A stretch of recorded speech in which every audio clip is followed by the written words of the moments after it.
स्वागत है दोस्तों एक और नए वीडियो में। और आज हम एक्सप्लेन करने वाले हैं तस्करी द स्मगलर्स वेब सीरीज को। तो वीडियो स्टार्ट करते हैं, लेकिन उससे पहले चैनल को सब्सक्राइब करके नोटिफिकेशन बेल को ऑल पर कर दीजिए ताकि मूवीज और वेब सीरीज का लेटेस्ट एक्सप्लेनेशन सबसे पहले आप तक पहुंच सके। तो वेब सीरीज की शुरुआत में हम स्वाति नाम की लड़की को देख पाते हैं जो कि दो काले से लड़कों के पीछे पड़ी हुई थी। उन दोनों लड़कों ने पता नहीं स्वाति का क्या किया है, लेकिन स्वाति तो उन दोनों को खत्म करना चाहती है। लेकिन वो दोनों स्वाति से बहुत दूर भाग जाते हैं, जिस वजह से स्वाति उन्हें नहीं पकड़ पाती है। और अब थोड़ी देर के बाद यहाँ एक आदमी आता है जिसका नाम अर्जुन मीना है, जो यहाँ स्वाति को एक पानी की बोतल देता है और कहता है कि तुम थक गई होगी, थोड़ा आराम कर लो। जिसके बाद अर्जुन मीना जो है वो स्वाति को अपने साथ लेकर चला जाता है। जिसके बाद अर्जुन मीना हमें स्मगलिंग के बारे में बताता है और स्वाति भी उसी का हिस्सा है। स्वाति ने किस चीज़ की तस्करी की है ये हमें थोड़ी देर बाद पता चल जाएगा।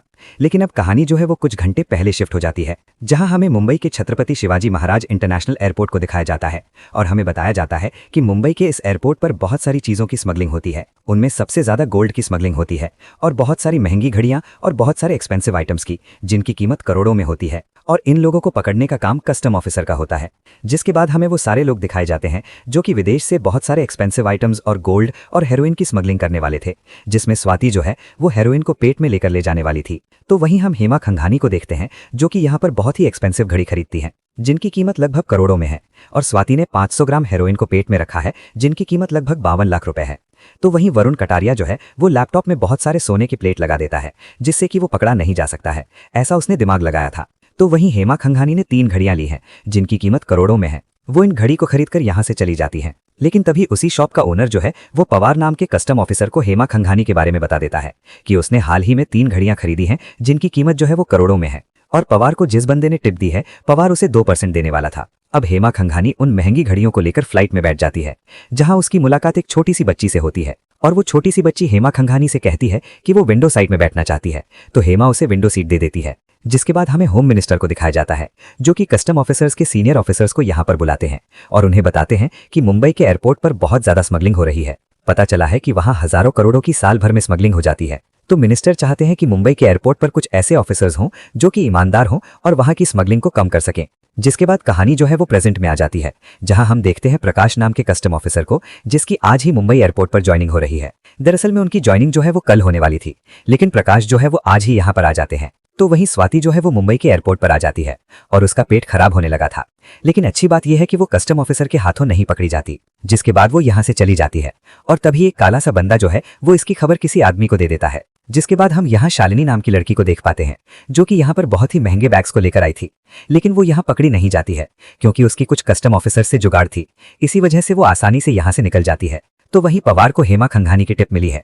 ऐसे में पवार ने सोचा कि अब तो उसके हाथ बड़ी मुर्गी हाथ लगने वाली है।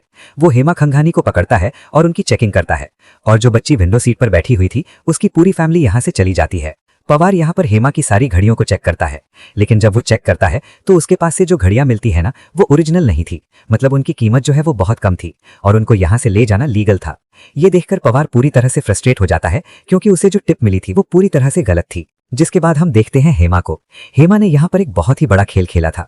जो बच्ची विंडो सीट पर बैठी हुई थी ना, वो फैमिली भी पूरी तरह से हेमा खंघानी के साथ मिली हुई थी और उसने उस बच्ची के खिलौने में बहुत सारे हीरे छुपा दिए थे।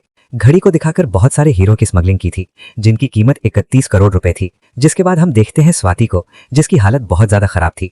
वो टैक्सी से कहीं पर जा रही होती है, तभी टैक्सी अचानक से बीच में रुकती है और तभी वो काला बंदा यहाँ पर स्वाति को किडनैप कर लेता है और वो रमेश भाई के पास कॉल करता है और उनसे कहता है कि आपका कुरियर जो है वो हमारे पास है, अच्छा यही होगा कि पैसे भेज दें और इस कुरियर को अपने साथ ले जाएं। तब स्वाति को छुड़ाने की जिम्मेदारी रघु को मिलती है।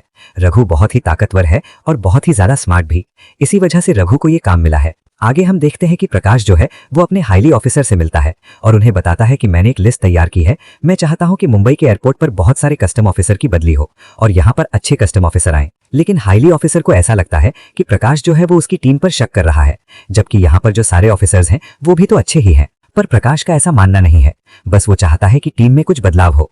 लेकिन हाईली ऑफिसर नहीं मान रहे थे और तभी एयरपोर्ट पर ही प्रकाश की नजर सिद्धार्थ गुप्ता पर पड़ती है। वहीं सिद्धार्थ गुप्ता जो कि लैपटॉप में सोने की प्लेट लेकर जा रहा है। जब उसके लैपटॉप को चेक किया जाता है तो इसमें से बहुत सारी सोने की प्लेट मिलती है, जो देखकर सभी लोग हैरान रह चुके थे। ये देखकर हाईली ऑफिसर भी समझ चुके थे कि कहीं ना कहीं प्रकाश सही कह रहा है। लेकिन यहाँ के कस्टम ऑफिसर की बदली तो नहीं हो सकती है। हाईली ऑफिसर ने यहाँ प्रकाश को मजा चखाने का भी पूरा प्लान सोच लिया था।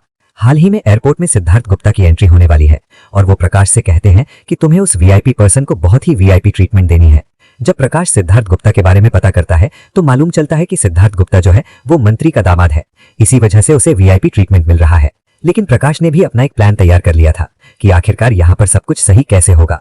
दूसरी तरफ हम देखते हैं सिद्धार्थ गुप्ता को, जो कि बहुत ही एटीट्यूड वाला बंदा है। वो किसी के बारे में भी नहीं सोचता है, लोगों को तो वो कीड़े मकोड़ों की तरह समझता है। और जब सिद्धार्थ गुप्ता एयरपोर्ट पर पहुंचा तो वो देखता है कि यहाँ पर कोई भी सिक्योरिटी नहीं है। वो तुरंत ही अपने मैनेजर के पास कॉल करता है और मैनेजर हाईली ऑफिसर के पास कॉल करते हैं और हाईली ऑफिसर फिर प्रकाश के पास कॉल करते हैं। लेकिन प्रकाश ने जानबूझकर उनका कॉल नहीं उठाया, क्योंकि प्रकाश के दिमाग में तो कुछ और चल रहा था। प्रकाश यहाँ सिद्धार्थ गुप्ता को सीसीटीवी में देख रहा था। वो देखता है कि उसके हाथ में एक महंगी घड़ी है। तभी उसने एक प्लान बनाया। वो तुरंत ही सिक्योरिटी गार्ड के पास गया और कहा कि यहाँ पर सबसे ज्यादा फिलहाल किसका दिमाग खराब है। तो यहाँ उस बंदे ने पवार का नाम बताया और कहा कि उसका हाल ही में एक औरत ने दिमाग खराब करके गई है। तब सिद्धार्थ गुप्ता का ये काम पवार को मिलता है। पवार सिद्धार्थ गुप्ता के पास जाता है और कहता है कि हमें तुम्हारे ऊपर डाउट है कि तुमने ये घड़ी जो है वो बिना टैक्स के यहाँ से लेकर जा रहे हो। सिद्धार्थ गुप्ता कहता है कि तुम मुझे जानते भी हो कि मैं कौन हूँ, एक फोन में ही मैं तुम सबका ट्रांसफर करवा सकता हूँ। ये सुनकर पवार कहता है कि कौन किसका ट्रांसफर कराएगा वो तो बाद में देखेंगे, पहले तू कमरे में चल। जिसके बाद पवार उसे कमरे में ले जाता है और उसे एक जोर का झापड़ मारता है और तब सिद्धार्थ गुप्ता तुरंत ही कॉल मिलाता है और फिर हाईली ऑफिसर पवार और सारे ऑफिसर्स को अपने पास बुलाते हैं। यहाँ पर वो हाईली ऑफिसर पवार से कहते हैं कि तुम्हें पता नहीं है कि सिद्धार्थ गुप्ता कौन है, वो एक मंत्री का दामाद है और अब तुम सभी लोगों का ट्रांसफर हो रहा है। वो सारे 20 कस्टम ऑफिसर का ट्रांसफर होने वाला था। और फिर हाईली ऑफिसर अपने पास प्रकाश को बुलाते हैं। प्रकाश कहते हैं कि तुम्हारे रहते हुए यहाँ पर ये सारी चीजें कैसे हो सकती है भला। तो प्रकाश कहता है कि सर मैं तो यहाँ पर वैसे ही रुका हूँ, मेरी ज्वाइनिंग तो कल है और वैसे भी मेरे कांटेक्ट में ज्यादा लोग नहीं हैं, इसी वजह से मैं किसी का भी कॉल नहीं उठा पाया। और अब प्रकाश ये भी कहता है कि अब जब सारे लोगों का ट्रांसफर हो चुका है तो मैं चाहता हूं कि इनमें से कुछ कस्टम ऑफिसर के जो ट्रांसफर हैं वो रिवोक किए जाएं और मैं सिलेक्ट करूंगा कि अब इस एयरपोर्ट पर कौन कौन से कस्टम ऑफिसर आएंगे। दूसरी तरफ हम देखते हैं स्वाति को, जिसे उन काले लड़कों ने किडनैप कर रखा था। स्वाति की हालत बहुत ज्यादा पतली थी कि तभी हम देखते हैं कि यहाँ पर रघु आ जाता है, जो कि आते ही गोलीबारी करने लगता है। और फिर क्या, स्वाति भी उन लोगों के पीछे पड़ जाती है और मानो जैसे वो तो उन्हें जान से ही मारना चाहती थी। ये वही सीन है जिसे हमने सीरीज के शुरुआत में देखा था और यहीं पर पानी की बोतल लेकर हमारा अर्जुन मीना आया था और अब स्वाति के बदले में यहाँ अर्जुन मीना जो है वो रमेश भाई से 50 लाख रुपए मांगता है। रघु वो 50 लाख रुपए लेकर भी आ जाता है। जैसे ही यहाँ अर्जुन मीना को वो पैसे मिलते हैं कि तभी कस्टम ऑफिस से कॉल आता है और यहाँ बताया जाता है कि अर्जुन मीना जो कि सस्पेंडेड था अब उसका सस्पेंशन रिवोक किया जा रहा है, जिस वजह से अब फिर से वो कस्टम ऑफिसर की नौकरी करने वाला था। अर्जुन मीना सस्पेंड क्यों हुआ था ये तो हमें फिलहाल नहीं बताया गया, लेकिन आगे जरूर बताया जाएगा। और इसी के साथ पहला एपिसोड यहीं पर समाप्त होते हैं। तो आगे के एपिसोड्स जल्द से जल्द अपलोड करूंगा। अगर आपको आगे के एपिसोड्स देखने हैं तो कमेंट्स बॉक्स में जरूर बताइएगा कि आपको पार्ट 2 चाहिए। पर इसी के साथ ये वीडियो यहीं पर समाप्त होता है। उम्मीद करता हूं आपको ये वीडियो पसंद आई होगी। वीडियो पसंद आई हो तो वीडियो को लाइक जरूर कीजिएगा और चैनल को सब्सक्राइब कीजिएगा।